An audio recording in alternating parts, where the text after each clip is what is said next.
नमस्कार मित्रमैत्रिणींनो, जर तुम्हाला आपल्या चॅनलवरच्या कथा आवडत असतील तर लाईक करत जात जा आणि चॅनलला सबस्क्राईब करून बाजूची घंटी दाबा आणि ऑलवर सेट करा. म्हणजे जेव्हा जेव्हा मी नवीन व्हिडिओ किंवा कोणतीही नवीन पोस्ट अपलोड करेन तेव्हा ती सगळ्यात आधी तुमच्यापर्यंत पोहोचेल. धन्यवाद. तर वळूया आपल्या कथेच्या पुढच्या भागाकडे. पण जर रियांश सर इथे येणार आहेत म्हणजे ऋषीसुद्धा इथे येणार म्हणून ती जास्तच खुश झाली होती. तिची फिरफिरणारी नजर ऋषीला शोधत होती, पण अजून तरी तिच्या नजरेस तो पडला नव्हता म्हणून थोडी हिरमुसली होती ती. इतक्यात अनाउन्समेंट झाली. Please welcome our honourable ma'am Mrs Ritika Rajat Raheja and the CEO of Raheja group of industries Mister Riyansh Rajat Raheja. तसे सगळ्यांच्या नजरा मेन एंट्रन्सकडे वळल्या. सगळ्यांसोबत आता परी पण खूप एक्सायटेड होऊन एंट्रन्सकडे पाहत होती. आता पुढे समोरून रियांशची मॉम म्हणजेच रितिका रहेजा चालत येत होत्या आणि त्यांच्या बाजूलाच त्यांच्यासोबत तो चालत होता. तोच रियांश रजत रहेजा. त्याने 3 पीस ब्लॅक सूट घातला होता, केस जेल लावून एकदम सेट केलेले, डोळ्यांवर गॉगल, हातात महागडं घड्याळ. खूपच रुबाबदार दिसत होता तो. दोघेही चालत स्टेजच्या दिशेने येत होते आणि आता सगळेजण उठून त्यांच्यासाठी टाळ्या वाजवत होते. त्या गर्दीमध्ये परी देखील होती, पण ती तर शॉक झाली होती त्याला पाहून. एकटक त्या दोघांकडे पाहत होती. म्हणजे रोज तिच्यासमोर साध्या कपड्यांमध्ये वावरणारा तो तिचा ऋषी आज तिच्यासमोर त्याची वेगळी ओळख घेऊन उभा होता. आता ह्या गोष्टीसाठी तिने आनंद मानावा की आपल्यासोबत त्याने ही एवढी मोठी त्याची ओळख लपवली, आपल्याशी खोटं बोलला तो, ह्यासाठी दुःख मानावं. तिच्या डोळ्यात अश्रू होते. जसे रियांश आणि रितिका स्टेजवर पोचले सगळेजण आपापल्या जागेवर बसले, पण त्या सगळ्यांमध्ये परी मात्र उभीच होती. त्याला एकटक पाहत त्याची नजर तिच्यावर पडली आणि त्याच्या छातीत धस्स झालं, कारण तिच्या डोळ्यात आता अश्रू होते. तो पण जागीच उभा राहिला. दोघांची ही नजर एकमेकांच्या नजरेत अडकली. तिच्या डोळ्यात खूप दुःखी भाव होते तर त्याच्या नजरेत केविलवाणे भाव. त्याला तिच्या जवळ जाऊन तिला घट्ट मिठीत घ्यावंसं वाटलं त्या क्षणी. तिची माफी मागायची होती, पण आता ह्या सगळ्या स्टाफसमोर तो नव्हता जाऊ शकत, म्हणून आतल्या आत त्याची घुसमट होत होती. ती मात्र हतबल होऊन उभीच होती. तिने तिचे डोळे पुसले आणि रागाने तिथून जाण्यास वळली. तिला आता एक क्षणही तिथे थांबायचं नव्हतं. पण ती जशी जाऊ लागली तिच्या कलिगने तिला थांबवलं आणि जबरदस्तीच खाली बसवलं. ती मात्र तिच्याकडे पाहतच राहिली. परिणिती, अगं बस खाली, सगळेजण इथेच बघत आहेत. काय झालंय तुला? तिची कलिग रोहिणी बोलली. तशी ती भानावर आली. काही नाही, परी स्वतःचं दुःख लपवत बोलली. तिने अलगद स्वतःचे डोळे पुसले आणि आता ती खाली मान घालून तिथेच बसून राहिली. रियांशची नजर तिच्यावरच खिळली होती, पण तिने मात्र एकदाही मान वर करून त्याच्याकडे पाहिलं नव्हतं आणि म्हणून तो मात्र आता खूप जास्त अस्वस्थ झाला होता. इंट्रोडक्शन झालं, कंपनीबद्दल थोडं बोललं गेलं. नंतर रियांशने पण एक स्पीच दिलं आणि थोड्याच वेळात गिफ्ट्स डिस्ट्रीब्युशन करायला सुरुवात केली गेली. सगळ्या एम्प्लॉईजना रियांशच्या हातून ते गिफ्ट्स द्यायचे होते म्हणून तो पुढे आला. एक एक करून एम्प्लॉई पुढे येत होते आणि तो त्यांना ते गिफ्ट देत होता. जरी त्याच्या चेहऱ्यावर स्माईल होती तरी त्याचं मन मात्र दुसरीकडेच भरकटत होतं. त्याच्या परीला आता कसं आणि काय समजावावं ह्याचाच विचार करत होता तो. आता परीसोबत असलेली तिची कलिग रोहिणी पण पुढे आली, पण परीला मात्र अजिबात इच्छा नव्हती तिथे जाण्याची. पण रोहिणीने हट्ट केल्यामुळे तिला जबरदस्ती गिफ्ट घ्यायला जावंच लागलं. रियांशने रोहिणीला गिफ्ट दिलं तशी ती थँक्यू म्हणून बाजूला झाली. आता नंबर परीचा होता. तशी ती पुढे आली आणि आत्ता ती बरोबर त्याच्या समोर उभी होती. मिस परिणिती, त्याने तिला आवाज दिला तशी तिने नजर वर करून त्याच्याकडे पाहिलं, पण तिच्या नजरेत त्याला फक्त आणि फक्त दुःख दिसत होतं. त्याने कसंबसं ते गिफ्ट तिला दिलं, कारण तो आता तिच्या नजरेला नजर देऊ शकत नव्हता. Thank you sir. सर ह्या शब्दांवर जोर देऊन ती बोलली तसं अजूनच त्याला कसंसच झालं. तिने मात्र एक जळजळीत कटाक्ष त्याच्यावर टाकला आणि ती तिथून निघून गेली. तो तिच्या पाठमोऱ्या आकृतीकडे पाहतच राहिला. कधी एकदा हे फंक्शन संपते आणि आपण जाऊन तिला मनवतो असं झालेलं त्याला.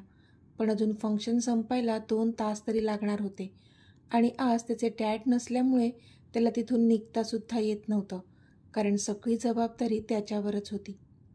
आधी मला ना खूप छान वाटते, युविका त्याच्या खांद्यावर डोकं ठेवून बोलत होती. तो एकदम स्लो ड्राईव्ह करत होता आणि तिने सीट त्याच्या बाजूने ॲडजस्ट करून त्याच्या खांद्यावर डोकं ठेवून निवांतपणे गप्पा मारत त्यांचा प्रवास सुरू होता. अच्छा, असं काय झाले की तुला इतकं छान वाटते? तो मुद्दाम तिला छळत होता. त्याला माहीत होतं की ती का खुश आहे ते. तिला हळूहळू कालचं सगळं आठवत होतं आणि ती ब्लश होत होती. जास्त नाटकी नको करू, ओके? तुला माहिती आहे मी कशाबद्दल बोलते, ती गालात हसत बोलली. तसं त्याला पुन्हा हसू आलं. अगं खरंच सांग ना, का खुश आहेस तू आज? त्याने पुन्हा विचारलं. तुला ना सगळं माहीत असतं, पण माझ्याच तोंडून ऐकायचं असतं सगळं. मला काही कळत नाही का? ती लटका राग दाखवत बोलली. हो, मग तेवढं तर कळतं ना तुला. मग सांग ना तुझ्या तोंडून. तो आता सिडिक्टिव्हली बोलला तशी ती अजूनच मोहरली. मी नाही, ती चेहरा दुसरीकडे वळवून बोलली, कारण चेहऱ्यावर चढलेली ती लाली त्याला तिला दाखवायची नव्हती. बरं बाई, नाही छळत तुला, ओके? तो बोलला तशी ती गालात हसली आणि पुन्हा त्याच्या हातात हात गुंफवून घेतले तिने. दिव्या, तुला सांगितलंय ना, अगं थोडे दिवस तू हॉस्पिटलमध्ये नको येऊस, अक्षय बोलला. अरे पण मला वाटत होतं की तुला येऊन भेटावं. किती दिवस झाले आपण भेटलोच नाहीत. तुला नाही का वाटत मला भेटावं असं? दिव्याने विचारलं. अगं असं नाही, मला पण वाटतं तुला भेटावं असं, पण आता आधीला आपल्याबद्दल माहीत झालं आहे आणि त्याने पुढे काही अजून कांड करू नये म्हणून मी तुला सांगतोय, अक्षय तिला समजावत बोलला. अक्षय, मला सगळं कळतंय रे, पण मी इतके दिवस तुझ्यापासून दूर नाही राहू शकत. तू प्लीज लवकरात लवकर काहीतरी कर ना आणि आपल्या नात्याविषयी तुझ्या घरी सांग ना, दिव्या डोळ्यात पाणी आणून बोलली. तसा अक्षय तिच्या जवळ गेला. सॉरी दिव्या, माझ्यामुळे तुला खूप सहन करावं लागत आहे ना, पण ट्रस्ट मी डिअर, मी हे आपल्या फ्युचरसाठीच करतोय. मी इतक्यात जर घरी सांगितलं तर कोणीच आपल्या नात्याला ॲक्सेप्ट नाही करणार. मला थोडा वेळ दे, मी नक्कीच सगळं नीट करेल, तो तिला समजावत बोलला. तशी मात्र मग ती गप्प झाली.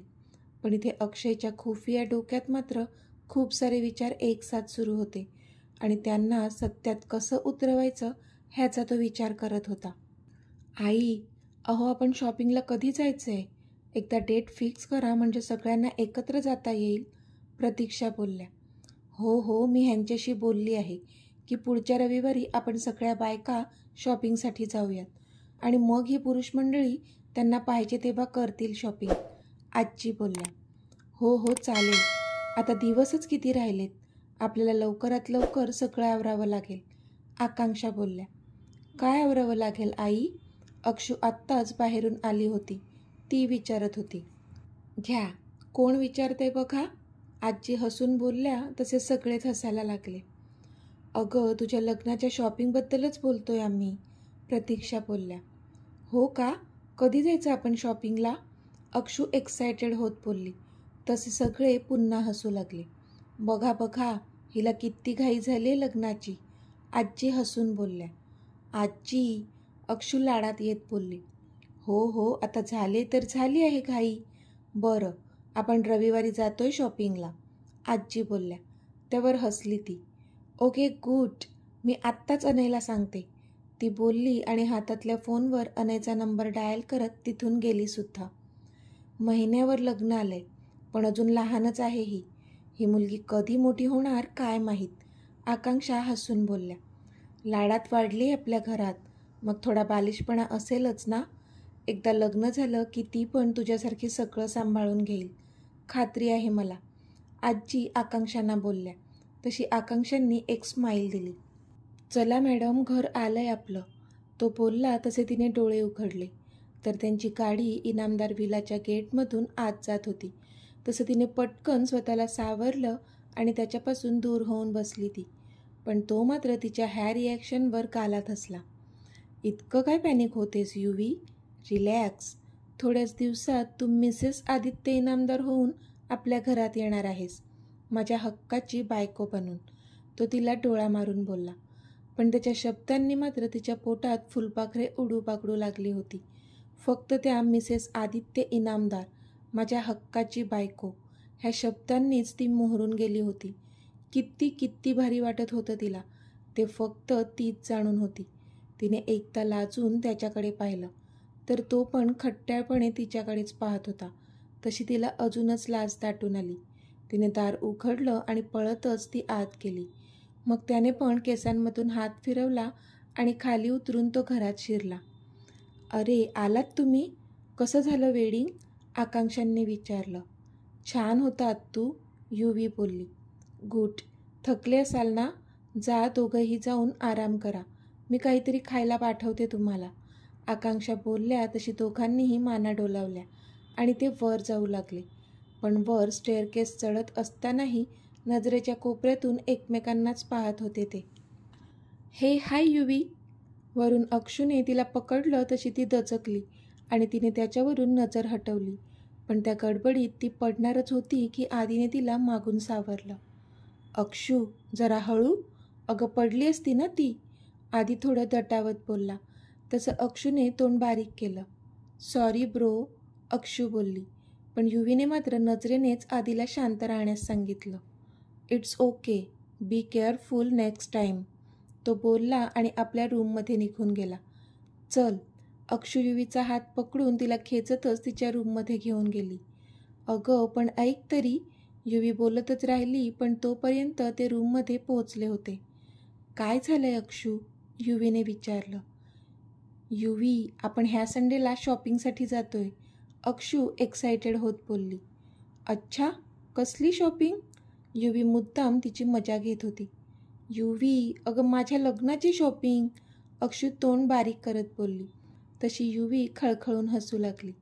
सॉरी, ते मी असंच तुझी मज्जा घेत होती, युवी बोलली. ते जाऊ दे, तुला माहिती आहे, असं म्हणत अक्षू तिला त्या 2 दिवसात अनयसोबत काय काय गप्पा मारल्या ते सगळं खूप रंगवून तिला सांगू लागली. युविका पण तिचं मन लावून सगळं ऐकत होती. अनयबद्दल बोलताना अक्षूच्या चेहऱ्यावरचा आनंद ओसंडून वाहत होता. खरंच, प्रेम ही भावना किती गोड असते, आपल्याला कुठच्या कुठे घेऊन जाते. अगदी ह्या दुनियेचा विसर पडतो, आजूबाजूचा विसर पडतो. सगळीकडे फक्त तीच व्यक्ती दिसत असते. तिच्याबद्दल किती बोलू आणि किती नको असं होत असतं. जगात सगळ्यात प्रिय फक्त तीच व्यक्ती वाटते. जसं आत्ता मी एक क्षण पण आधीशिवाय नाही राहू शकत, तशीच. तोच माझं जग बनलं आहे. युविका मनातच सगळे विचार करत होती. तो विचार करताना पण तिच्या चेहऱ्यावर क्यूट स्माईल आली होती. युवी, चल, मी जाते अगं. खूप वेळ घेतला ना तुझा? तुला फ्रेश व्हायचं असेल ना? सी यू लेटर, अक्षू बोलली आणि निघून गेली. तशी मग युविका पण फ्रेश व्हायला वॉशरूममध्ये गेली. इथे रियांशचं काही मन लागत नव्हतंच. तो त्याच्या केबिनमध्ये इकडे तिकडे फेऱ्या मारत होता. तोच त्याची मॉम आत आली. रियांश, काय झालंय? आणि परी कुठे दिसत नाहीये? कुठे गेली ती? तुमचं काही भांडण झालंय का? रितिकांनी विचारलं. पण तो मात्र अस्वस्थपणे केसांमधून हात फिरवत होता. ऋषी, अरे तुला विचारते मी, लक्ष कुठे आहे तुझं? पुन्हा रितिकांनी विचारलं. मॉम, माझ्या हातून खूप मोठी चूक घडली आहे, तो बोलला. चूक? कोणती चूक? रितिकांनी आश्चर्याने विचारलं. मॉम, मी परीशी खोटं बोलत आलोय इतके दिवस. मी तिला माझी खरी आयडेंटिटी सांगितलीच नाही आहे. तिला आज कळलंय की मी रियांश रहेजा आहे. नाहीतर इतके दिवस तिच्यासमोर मी ऋषी बनून वावरत होतो, रियांश रहेजाचा ड्रायव्हर. आणि त्या ऋषीवरच तिने प्रेम केलंय. पण आज तिला सत्य कळलं आणि ती खूप जास्त हर्ट झाली आहे. रियांश डोळ्यात अश्रू आणून बोलत होता. पण रितिकांना पण धक्काच बसला होता त्याचं ऐकून. अरे, पण तू का खोटं बोललास तिच्याशी? रितिकांनी विचारलं. मॉम, मला ती पहिल्याच नजरेत आवडली होती आणि मी तिला शोधलं, पण ती मला सापडली नाहीच. मग नंतर मला ती आपल्या ऑफिसमध्ये काम करताना दिसली. पण जर मी कंपनीचा बॉस बनून तिच्यासमोर गेलो असतो तर कदाचित तिचा फ्रेंड नसतो बनू शकलो. म्हणून मी तिला खोटं सांगितलं. पण त्यानंतर मी बरेचदा तिला खरं सांगण्याचा प्रयत्न केला, पण कधी सांगूच शकलो नाही. आता मला खूप टेन्शन आलं आहे. ती मला माफ तर करेल ना? रियांशने विचारलं. हे बघ ऋषी, आता चूक तर झाली आहे, मग ती निस्तरावी पण तुलाच लागेल, मॉम बोलल्या. पण मग मी आता काय करू मॉम? त्याने अस्वस्थपणे विचारलं. तू आता जाऊन तिला भेट आणि सगळं क्लिअर कर. परी खूप छान मुलगी आहे, ती नक्कीच तुला समजून घेईल, रितिका बोलल्या. ओके मॉम, थँक्स, मी आत्ताच जातो, तो बोलला आणि लगेचच बाहेर पडला. तो त्याच्या गाडीत बसला आणि त्याने गाडी परीच्या बिल्डिंगच्या दिशेने पळवली. तर मित्रमैत्रिणींनो, आजचा भाग तुम्हाला कसा वाटला ते मला कमेंटमध्ये सांगा. आणि जर आवडला असेल तर व्हिडिओला लाईक करा, शेअर करा आणि चॅनलला सबस्क्राईब करून बाजूची घंटी नक्की दाबा. चला तर भेटूया आपल्या पुढच्या भागात. तोपर्यंत धन्यवाद.